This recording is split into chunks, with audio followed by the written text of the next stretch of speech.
Hello everyone.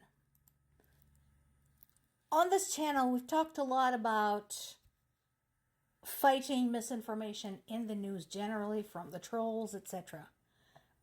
I mentioned this many times that arguing with people who had swallowed Russia's story that it's all NATO's fault and they invaded Ukraine because of NATO, it's useless. It's as useless as trying to argue with a Trump supporter or a religious fanatic. This piece in Reuters doesn't just talk about that. It talks about also using misinformation as a weapon against people of Ukraine. And not, in some abstract way, like accusing all of Ukraine being Nazi, even though Ukraine has a Jewish president and Ukraine in general has a huge Jewish population and is generally a very multinational country. But case such as this one about an incident last April when people of Kharkiv received a series of text messages allegedly from the Ukrainian government telling them to get out of the city because supposedly, according to those messages, Russian troops were about to surround it.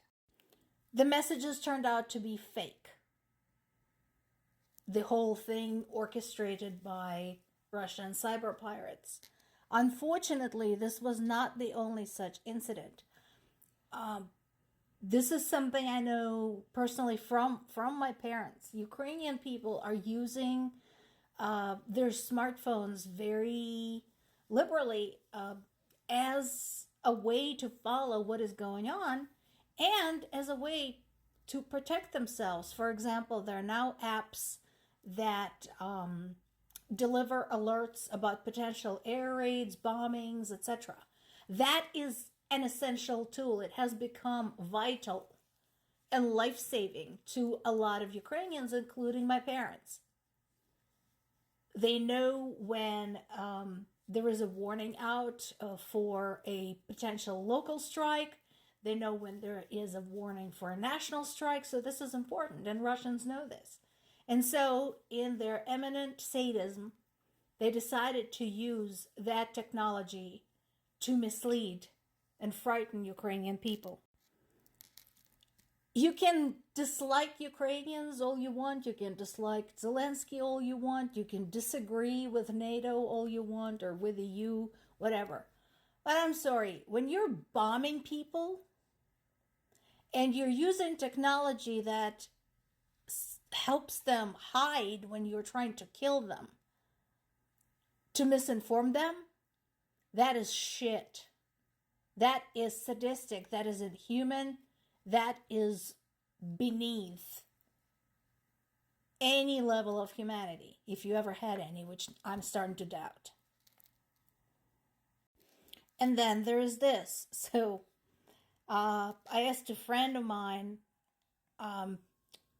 with whom we talk about Ukraine routinely because we both grew up in the same city, went to the same college, etc. So he lives in Poland, so he has access to some of the information that I don't have access to. So he is a frequent source for me. And between the two of us, we frequently make fun of the worthless UN, Amnesty International, Red Cross, etc., who basically don't really do anything at this point but issue grave concern. So when this headline appeared, I purposely looked through the news to see if there has been any reaction from any international bodies. Sure as hell there hasn't been. So why? Why isn't the UN issuing at least a statement of grave concern? I mean, it would be useless, but at least it would be something. We talked a lot about Russia's questionably legitimate taking of the UN seat formerly occupied by the USSR. Similarly with the Security Council, fine. But here they are conducting nuclear exercises, including with the troops that are involved in Ukraine. We are talking about exercises with the word nuclear on them. Shouldn't somebody worry about this? And this piece from Kyiv Post that talks about the training exercises for Russian military also talks about where they are, Russia's claims of ownership, etc., etc. I'd like to remind to everyone who was around in 1986, and that was the year when the Chernobyl disaster happened.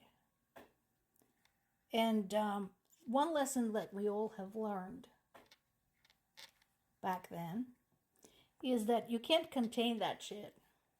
You can do some preventive measures, you can do some protective measures, but radiation, radioactive fallout doesn't care where you live and doesn't care if you are or you are not a member of NATO. So, Russia conducting military exercises involving nuclear weapons near Ukraine should concern everybody. Now, another topic in that particular piece from Kyiv Post is covered by multiple other sources, and that is another massive attack of kamikaze drones against Ukraine's capital, Kyiv. Basically, I'm piecing this together across various sources, various sites. You can look this up. It's all over the news. And fortunately, miraculously, there were no casualties or serious damage. Now, depending on when an article was published, the number varies of how many drones have been shot down. So what I want you to keep in mind as you're looking at this information, look at the timestamp, okay? So this particular one is from The Guardian.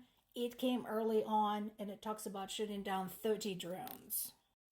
There is another one from a little bit later from Reuters. It's this one. And the numbers have been updated.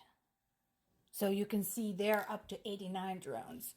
At any rate, again, it reinforces Ukraine's argument for more extensive air defenses because we know that Russia will just keep doing this. So nobody's stopping it. So this will keep happening. Ukrainian people need to be able to defend themselves. This particular attack, we had 11,000 people who fled to the Kyiv subway system to hide there. This is interesting. So two things. Belarusian President Alexander Lukashenko has pardoned Rico Krieger, a German sentenced to death after being accused of espionage on behalf of Ukraine.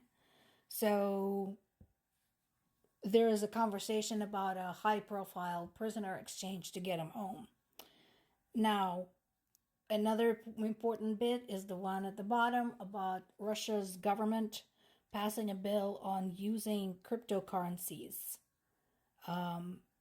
because they cannot be traced. And then there's that first paragraph in which Ukrainian government is inviting Chinese foreign minister to come visit. I like this idea. I always liked ideas for people who don't believe how bad it is there to come and visit. He really should. This comes from one of the Russian sources. This is an article about people of Stavropol who wrote a complaint to Putin, complaining that they haven't had any running water for 7 years. The water turns on for a little bit at 9 o'clock every evening and then goes away. Meanwhile, despite constant bombing, people in Ukraine have both running water and electricity. In fact, their situation is improving as repairs are being speedily made. So, I'm just saying.